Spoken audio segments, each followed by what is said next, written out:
From Harlingen, it's the Happy Hour Show, starring Larry Q. Allen. This is not Ed McMahon or Doc Severinsen, but now, ladies and gentlemen, the star of the show, here's Larry. I've always enjoyed making people laugh. When I was in elementary school, one of my teachers put a note on the report card. You remember they used to have to bring it home and get it signed by your parents. And she put a note, comment for that grading period was, Larry will do better when he learns he's not the class clown.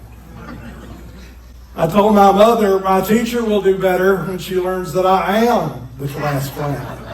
I always have been the class clown, and I do enjoy making people laugh. That did generate a response from my mother. I know y'all didn't grow up when they whipped children, but I did. And my mother's favorite tool was a fly swat. She actually didn't know it was a fly swat. She saw it hanging in the grocery store and thought, I could whip the kids with this. And she didn't discover it was a fly swat till one day she was whipping me and a fly landed on my butt and she killed it and she thought, oh, I can kill flies with this too.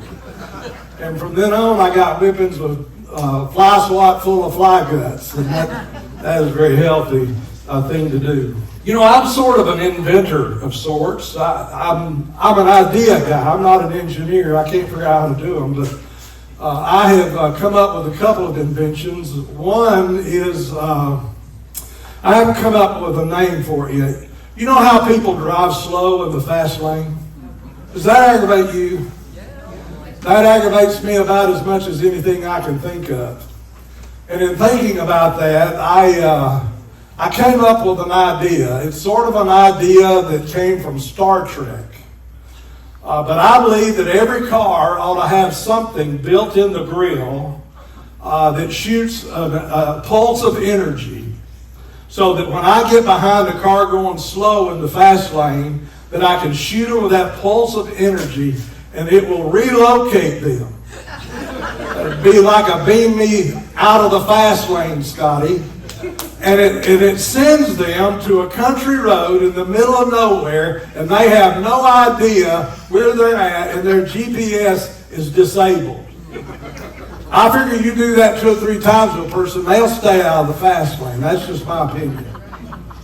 I also, I am a pet lover, and I'm kind of Bob Barker-ish. I want people to spay and neuter their animals, but neutering your dog is an expensive process, and so I was thinking one day, I used to pastor a country church down in Kentucky, and I'd go out with one of my deacons, and we'd go out and check on his cattle, and he kept things on the dash of his truck that he might need over the course of the afternoon. And so he had this one particular thing on his dash, and I thought, you know what? You could adapt that to use with your dog. And I call it the neuterinator, is what I call it. It was actually something that he would, if he would find a newborn bull calf out in his field, he would take this tool and work on him a little bit to make him a steer so that he'd grow bigger and stronger and make better meat. Well, I think you could use that on a dog. In fact, my deacon thought we could use that on a dog. Another church member gave me an Irish setter. It was a beautiful dog. We called him Red. Very creative name. And Red, though, liked to run off. I didn't like to keep him chained. We lived out in the country, and so he wasn't going to be a bother, but he kept running off, and I was afraid he was going to get after people's cattle. And I told my deacon, I said, I need to figure out some way to get this dog from running off. And he said, well, you just need to neuter him. He said, I said, I can't afford that. So he said, well, let me come on over and we'll see what we can do. Him and his son Brian came over and he got that tool off his dash, and they gave me that tool. I've never worked one before. Anybody know what I'm talking about? Any farmers here? Okay, y'all know what I'm talking about? It's kind of like a bolt cutter, but it's not. It's about this long. It's a pincher. That's what it does. It's a pincher. And it's got these smooth knuckles on it. And No skin is broken. It's just a pincher, you know. I was riding my bicycle to the office the other day. And in my park, I actually have an office. Do y'all have an office for Brandon? No, but he could borrow one if he wanted. Okay. I actually have an office. When they told me I had an office, I thought, wow, what am I going to do with an office? But anyway, I go in there 2 days a week, and it turns out really good. But I'm riding my bicycle, and that alarm goes off. Well, I'm not going to stop, shut that off, so I'm just riding through the park, and the music is playing. And people started looking at me, and they thought the ice cream truck was coming. Women was standing on the side of the road with $2 bills, trying to get me to come in. And I decided I had strapped a cooler on the back of my bicycle, and I ride around the park with my alarm playing, and it's been pretty lucrative so far. But let's get back to the Newtonator. I got this. Him and his son are holding Red, and he told me where to pinch, and Red was a full-grown man, let's just say. And let's just say he wasn't too terribly happy about what was happening to him. And he peed all over me when I applied the tool. And it turns out I only got one side. I don't know if you know how that works, but there's two things down there. And I only got one of them. But you know what? He only ran off half as much as he had before we did it. But anyway, I thought, you could market those. I've actually been trying to get on Shark Tank to market this. It comes with a tool and an instructional video telling the person how to do that. And I actually have, one of these days when I do this bit, I'm gonna have a pair of grapes on a stem. Yeah. And I'm going to actually have the tool, and I would have you hold the grapes. And I'd have your wife come up here, and she would apply the tool. We'd just use the grapes. We wouldn't make you just the grapes. And it crushes the stem, and before you know it, you don't have grapes, you got raisins. And your dog ain't going to run off anymore. I do have a couple other uses for it. It's good for cats. In fact, if you order the cat kit, you get a scratching pole with it. You know, the little carpeted pole where the cats can... And you let that cat get a hold of that pole, and then you apply the pinchers, and that cat will... Meow! And in one step, you neutered him and declawed him all at once. When my girls started dating, I would lay out the Newtonator on the coffee table, and I'd put the instructional video on the TV playing, and I would require the boyfriends to come in the house to meet me before they took my daughters away. And I'd make them sit down and watch that video with me. And I would look at them periodically during the video and let them know that I could use this thing on you if you mess with my daughter. Those are my inventions. I don't know if I'm ever going to make much of them, any benefit of it. Actually, I love pets. I really do. My favorite kind of pets are the kind that you can eat when you get tired of them. That's really my favorite kind of pet. And I realize RVers are pet lovers. You all are crazy about your dogs and your cats. In fact, my favorite are cats. I love Gerald So's kitten as one of my favorite dishes. And it really is a treat for me. How y'all like my shirt? Y'all see this shirt? This is a Planet Fitness. Did I get out of range? You're just hitting. This is I'm hitting the wire. This is a Planet Fitness t-shirt. They gave me this. Now they say they're the judgment-free zone. And they clearly were not exercising any judgment whatsoever when they gave me this shirt. This is supposed to be an advertisement. Now look at me. You see me in this shirt and you're thinking to yourself, I really ought to join Planet Fitness. I mean, I was walking around the mall with this t-shirt on. A woman said, "Hey, look, honey, he goes to Planet Fitness. Maybe we should join." They ought to say to me when I join Planet Fitness, "Tell you what, fat boy, You drop 20 pounds and get to where you can do a single chin-up, and we'll give you a shirt. But the very last thing they should have done is to give me a shirt just right out of the gate. I mean, that is bad marketing. Actually, I do exercise. Well, I used to anyway. I used to be quite the bicyclist. I did. I rode. I would ride on average 120 miles a week, every week without fail. In the summer, spring, summer, and fall. I couldn't do that. I lived in Ohio at the time. I couldn't do that in the winter, but I was quite the bicyclist. When I tell people that, they look at me and think, that must have been a heck of a bicycle. And I'm talking about the kind of bicycle you paddle. And I used to do that. People ask me, did you wear biker clothes, bicyclist clothes, you know, the tight shorts and the shirts, the clown shirts? And I tell them, yes, I did. Those shorts are practical. They keep everything where it's supposed to be, and it's got padding in the seat. And so there was a reason for the seat. And of course, that was the next question. What kind of seat did you have? And I actually have, it's called a Brooks saddle. It's a very expensive bicycle seat. It's one of the little narrow ones. It's pure leather, just like my wallet, only it's a little thinner than my wallet. And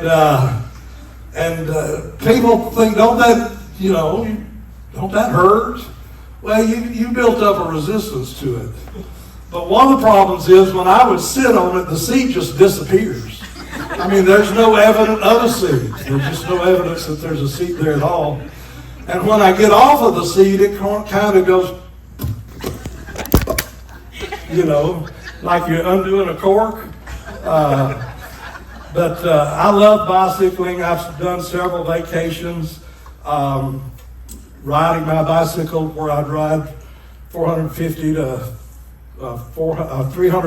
400 miles over the course of a week, and I love doing that. But I read an article. I read all the scientific magazines, and scientists have said that intense workouts lower a man's libido. And so, you know what? I can't rob my wife and by exercising. And I've actually adopted a new life verse. It's 1 Timothy 4:8. You're not going to believe the Bible says this, but it does. 1 Timothy 4:8 says, exercise profiteth little. In other words, no need wasting your time on exercise. It does go on to say you should pursue godliness because that's good for now and the future. But exercise profiteth little. So those are words that I try to live by. And as a result, I've got this, let's call it a stomach table.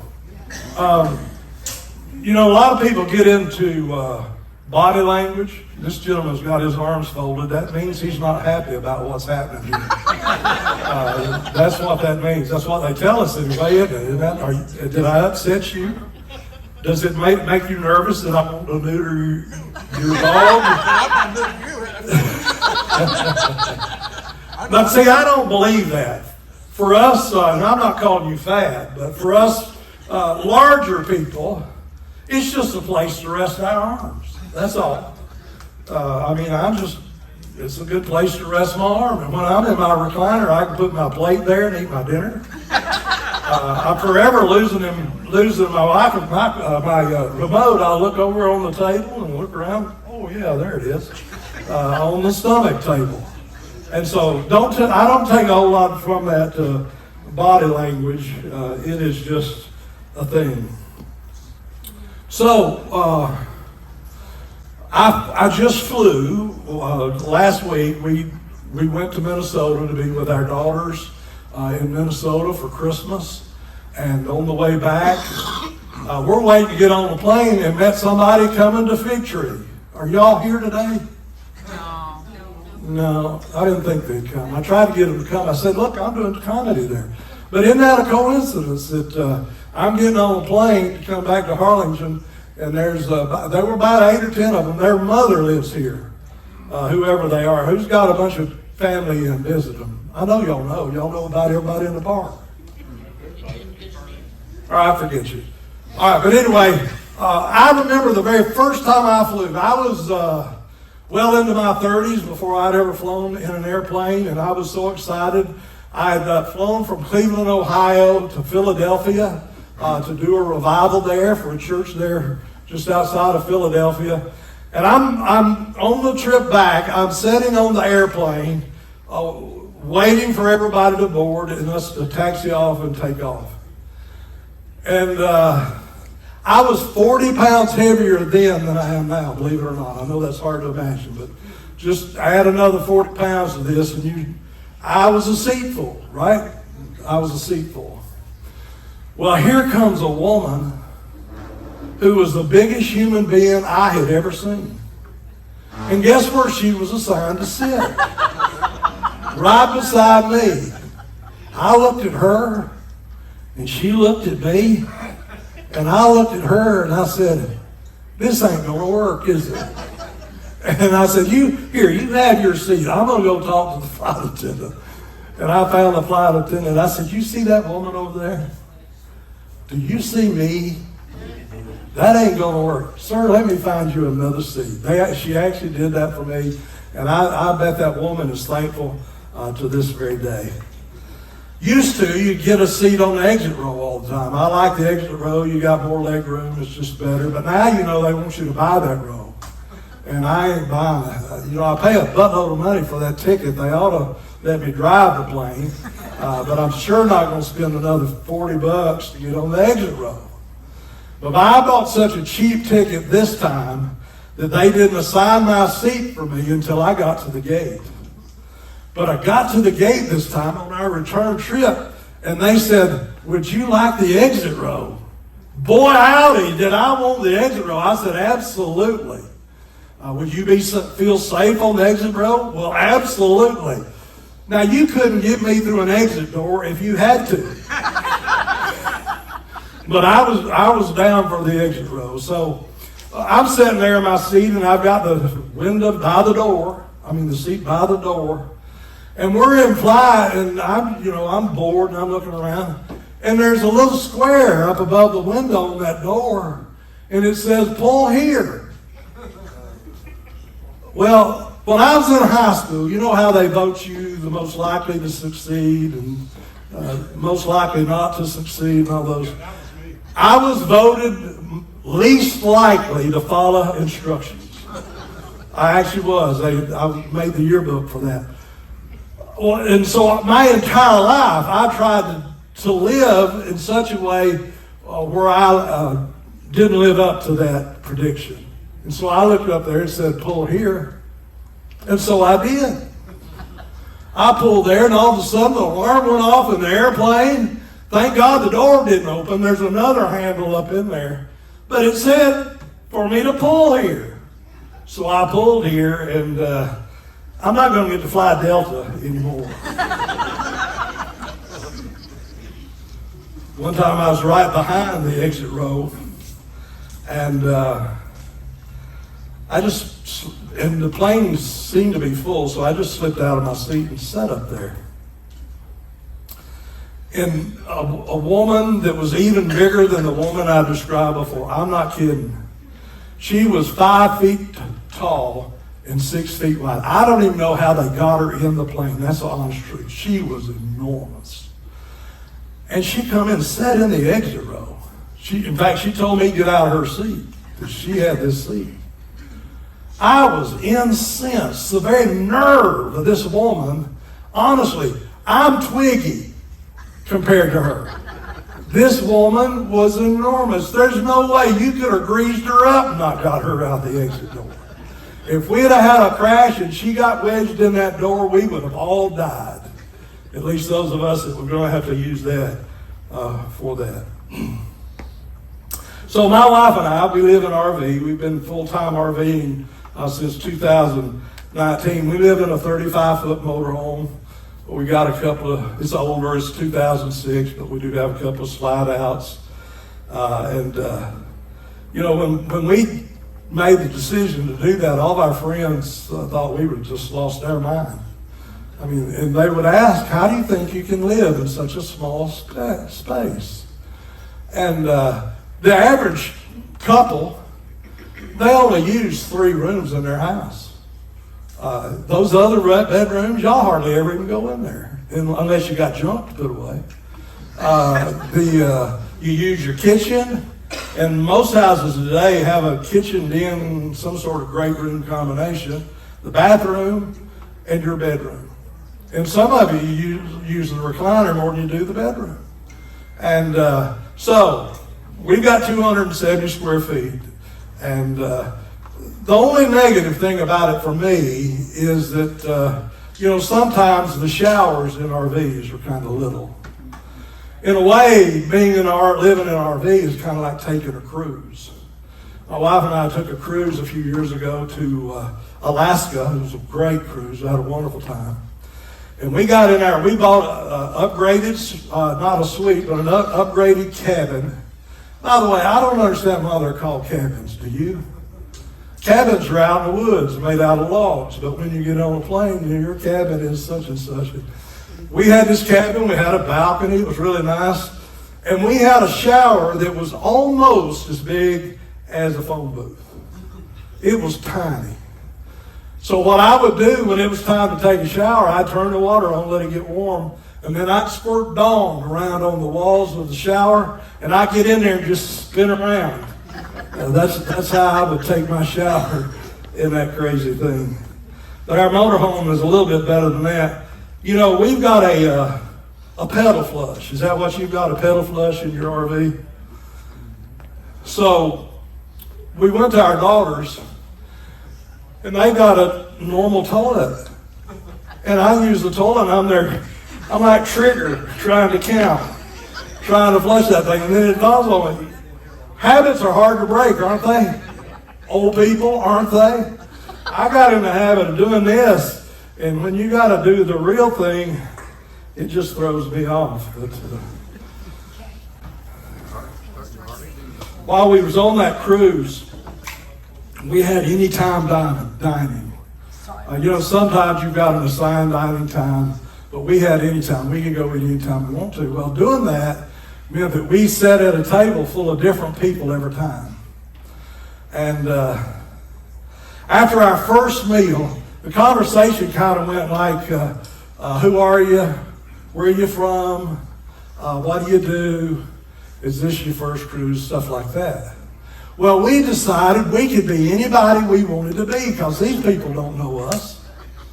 And so after our first meal, we would go to the table and we will have made us a plan about who we were going to be and what we have done over the course of our life. For example, that first night, they got around to us and talking to us, and they wanted to know what we did. And we said, well, we're circus performers.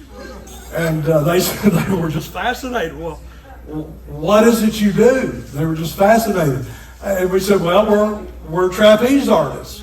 We ride the trapeze. I'm the catcher. She's doing the issues. And the next night, we decided we'd be something different. And I've lost it in my notes. We told them we were astronauts.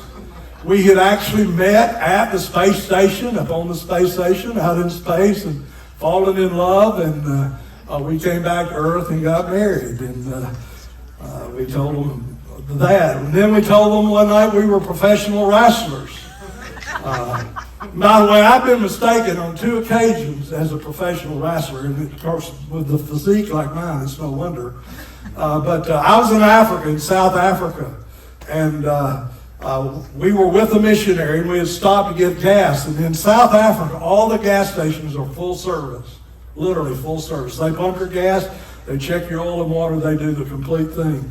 And the guy was pumping gas, and him and the missionary were talking in their language, and I'm just standing there looking pretty, and all of a sudden the missionary says, hey, come here.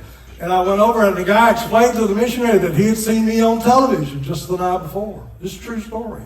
Most of what I'm telling you today is a lie, but this is a true story. And so I just simply said to him, you didn't know I was in your country, did you? And he went away thinking he had met him a wrestler. But anyway, we told him that night we were professional wrestlers. One night we told him we were rodeo performers. I was a clown and bull fighter. My wife did the barrel racing. But my favorite one was the night we told them we were porn stars. That really created a lot of interest and conversation. But if I wanted them, if I just felt like I wanted to be quiet and didn't want to be bothered with the conversation, I would tell them I'm a pastor. And then they would shut up. They didn't want to talk to me. He's not going to be any fun at all. I'm actually in my 49th year of ministry. Serving as RV chaplain, like your chaplain here, Brandon. I love your chaplain and his lovely wife. They are awesome. We work with the same organization, and I just love them to death. I pastor the RV church over at Sunshine RV Park. We're the Sunshine RV Church. That's our name. We're over on 77 north of town. Nice part. We love being there. But I'm thinking that we need to change our name. And I'm thinking of calling it the Last Chance Chapel. I mean, let's face it. People are dying here in the valley right now. I have 2 funerals next week already scheduled. They stand in line for me to do memorial services. And so I thought, well, Last Chance Chapel is a good name because that describes a lot of people. Describes some of you here. You're on your last chance. And if you don't do something about it, well, it ain't going to be like Texas except in the summertime. That's what I'd say. Well, how many of you have ever gone to a doctor? What a stupid question, huh? We go to the doctor often. Back in 2021, I had a double transplant, got a liver and a kidney transplant, and I've gone to the doctor a lot. The most annoying thing about going to the doctor, if you're female or fat or both, is being weighed. Isn't that right? Don't that annoy you? You can go in to have your teeth cleaned and they want to weigh you. I give blood once a month. I have to have my blood work done, be sure my body's getting along with my organs, and they always want to weigh me. Well, that annoys me. They could ask me what I weigh. Do they think I would lie about something like that? But I developed a strategy. And some of you do this. When you know you've got a doctor's appointment and they're going to weigh you, you go through the closet and pick out the lightest clothes you've got. Don't you? Yeah, I see it on some of y'all's face. How's that working out for you? You're a skinny girl anyway. Why do you care? Yeah, I used to not. Now, this sister over here needs to be concerned about what she's wearing, but not you. But I find the lightest clothes in there. And I been through several progressions, and finally I settled on a Richard Simmons outfit. Yeah, it's pretty. The tank top, the short shorts, and I'd go commando. Listen, my underwear weighs 2 pounds. I mean, you got to say, I don't carry my keys, I don't carry my wallet, I take my socks off. It's just the tank top, the short shorts, and me. But then I decided that this tank top and shorts probably weigh 3 or 4 pounds. I mean, it's a lot of fabric. And so I just insisted from then on, I need to be weighed nude. Y'all want to know what I weigh, right? Isn't that what they want to know? What I weigh. They don't want to know what my clothes weigh. They want to know what I weigh. And so I demanded that every time I go to the doctor, you're going to have to weigh me nude. Well, I never imagined the problem that would cause. Every time I would go to the doctor's office, you could hear the women in the office back in the back fighting over who got to weigh me that Sunday. It became a real problem. And finally the doctor said, Mr. Allen, you know what? We're not going to make you weigh anymore. You can just come in and tell us what you weighed that morning, and that will be sufficient. I found a new product. I am interested in my health, taking good care of myself. And I found a product. It's called Bright Minds. Have you heard about it? I heard it advertised on the Rush Limbaugh show. So you know it's got to be good stuff. Bright Minds, are you familiar with the product? It's produced by a company named Purina. And if you do this, it's said it increases your cognitive abilities, makes your mind better, and boy, do I ever need that. And that it will make your hair, your coat more lush. Now, it's not working here, but you ought to see my back, ladies. It is something else. My wife has already talked to a taxidermist about having a rug made when I die. She's going to do two things. She's going to have me skin and make a rug, but she's also going to have me cremated so she can put some of me, all of me ain't going to fit, in a skull can. You know what a skull can? So she can keep that in her back pocket, and I can kiss her butt for the rest of her life. Now, those of you who are looking for end-of-life planning, I can help you with that. The chicken and rice flavor of that is my favorite.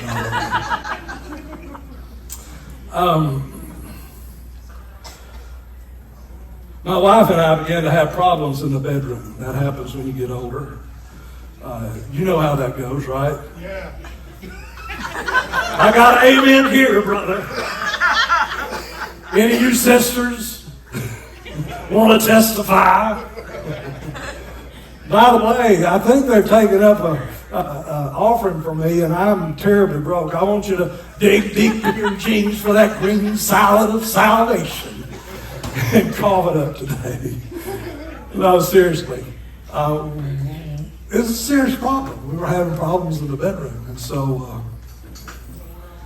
we began to read and talk and try to figure out some ways that we could make it better. And we heard that some couples rely on mechanical devices to aid in the bedroom. And we began to look at different kinds of things. And finally we settled on a device that we thought would be helpful. And so we got one. And sure enough, we gave it a go. And my, did it ever make a difference. It made all the difference in the world.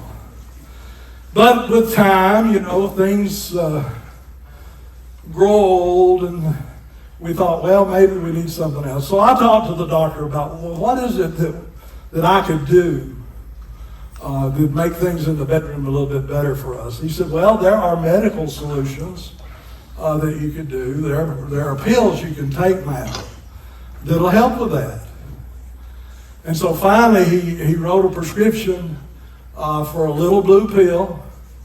And with the mechanical device and the little blue pill, I'm telling you, things in the bedroom now are magical. That CPAP machine and that ambient tablet are absolutely wonderful. I sleep like a baby now and leave my wife alone, and she is as happy as she could possibly be. Y'all ought to be ashamed about what you was thinking about. Accusing me of talking about such a thing, me, a pastor. I am ashamed of y'all. Several years ago, my doctor told me I needed a barium enema. How many has ever had a barium enema? Don't want to admit it? You just don't remember. I mean, that is the worst thing ever happened to me. That was worse than a double transplant, I'm telling you. I went to a hospital in Harlingen, Ohio, and they explained to me they're going to put a little air in my colon, and then they called it a little tube that they were going to insert somewhere back there, and that it was going to put this barium in my colon. And they would be able to take an x-ray and see what was going on in there. Well, first of all, they inflated me like a river raft. I'm telling you, I thought I was going to pop. I really did. I thought I was going to pop. And then they put this, I'm certain it was a garden hose. And they began to put that barium stuff in there. And I'm not kidding. I'm laying sideways on that table with that garden hose inserted. And I'll bet 10 different people walked through the room while that was happening. I thought there was a barker out in the hallway. Said, come and see this amazing thing back here. I'm not even exaggerating. This is a true story. Well, they said when it was all said and done, there wasn't nothing wrong with me. I'm so glad they put me through that to know there was nothing wrong with me. But he said, now you may have some gas later down. You think they pumped me full? They put as much air as me as you would a water raft. But I had something even more challenging. I was at the doctor's office one day. They had weighed me, and his assistant was doing the preliminaries. You know, they send their helpers in there to do everything, and they come in and say hi, and then they're gone. Well, this assistant gave me an envelope, and he said, you need to take this home and do it, and put it in the mail and return it. Well, I got it home and I opened it up, and there was another envelope inside of that, and I opened it up, and it had all the instructions on it. And I pulled a card out there, and it was a little card with 3 different little flaps on it. It was like a pop-up card that you get from, I don't know. And it was a combination pop-up and scratch and sniff card. That's what it was. Now the instructions said that for 3 days, that's the reason there are 3 windows in there. By the way, each window has a little spot. For 3 days, I've got to collect a sample. And instruction says, this is true, the instruction says, flush your toilet so that the water is clean. But then it says, collect the sample before it hits the water. Are you with me? They had put, you ever wonder what that little stick goes to that you get out of your corn dog? There were 3 corn dog sticks in there, but they had trimmed the round part off. They were just squared off with pointy edges. And here I am. I'm doing the do, literally, and trying to get up and catch that with that stick. I had to have 12 stitches in my back. But that was all said and done. I tried, and I didn't even get a dab. A little dab would do it, and I couldn't even get a dab. So I thought, there's got to be another way. So I kept reading instructions. You know us men, we don't read everything. We just read what's necessary. And finally it said that if you found it difficult collecting, I didn't find it difficult, I found it impossible, then you could do the do in a clean container and get your sample that way. Well, I thought, that's going to be a whole lot easier. But for all of my life, I've gone out in the woods once or twice, and that's always been awkward for me. That's not a natural place for me to do it. Now, it's nature out there, but a toilet is natural. And I don't know about you, when I do the do on the toilet, I don't have to aim. Are you aware of that? You just sit down there and it magically happens. Well, so I decided I needed something pretty large to be sure I would hit the target. And I looked and I looked and I looked, and finally I discovered my wife's potato salad bowl. Nice big bowl. She'd make potato salad and bring it to potlucks. We're having potluck tomorrow night at Sunshine. She's bringing potato salad. Well, I got that stuff, and it says to smear a little bit on it, and then close it up, and then get some from a different spot, and smear it on the other one, close it up, and then put it all away Do it again tomorrow. For 3 days we did that. Well, every day when I got done with it, I thought, well, what should I do with this? Is that going to spoil? I don't know. Does it spoil? It smells spoiled when it comes out. So I thought, I probably ought to put this in the refrigerator. My wife come home, said, I think there's something bad in the refrigerator. I said, well, honey, I can't imagine what it'd be. Well, the next night she comes home, says, that's getting worse, Larry. What's wrong with this thing? And so after 3 nights, finally it's all said and done. I put it back in this envelope, and then I put it back in the larger envelope, which is a self-addressed postage page envelope. And I leaked that thing, closed it up. And then I got to thinking, should I warn my postal worker that I'm sending hazardous waste through the mail? Are there laws regulating that? I didn't know. I'd never done that before. But finally, I just went ahead. I dropped it. I decided I liked my mail carrier too much. And I took it to the big blue box at the post office and dropped it in there. Be sure nobody was looking, and dropped it in there. And it turns out that everything was okay. Listen, I appreciate y'all having me here today. I've had a good time. I hope you have. Seriously, tomorrow night is potluck.